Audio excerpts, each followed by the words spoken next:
Hello there, today I'm going to explain Alexander Litvinenko's story, the symptoms he experienced, and who was assumed to be responsible for his murder.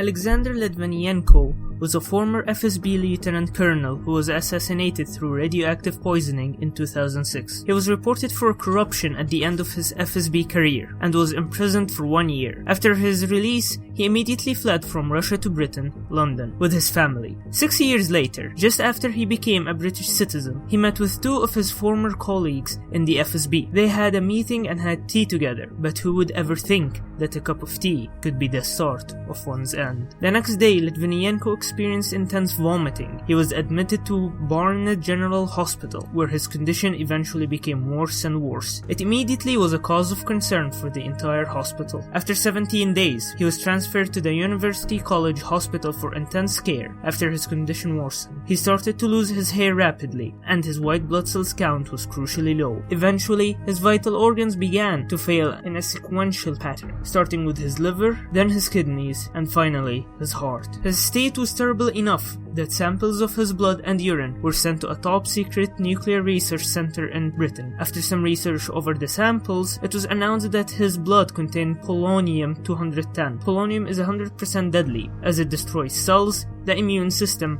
and entire organ systems. In the same day, Litvinenko died. Litvinenko's last words were to accuse his former colleagues and the FSB of his murder, with President Putin probably approving of the action. Russia denied any involvement with the murder. However, Litvinenko's accusation is supported by two red lines that he crossed. The first being his accusation that the FSB intentionally blew up apartments in Russia, Moscow, to justify a war between them and Chechnya.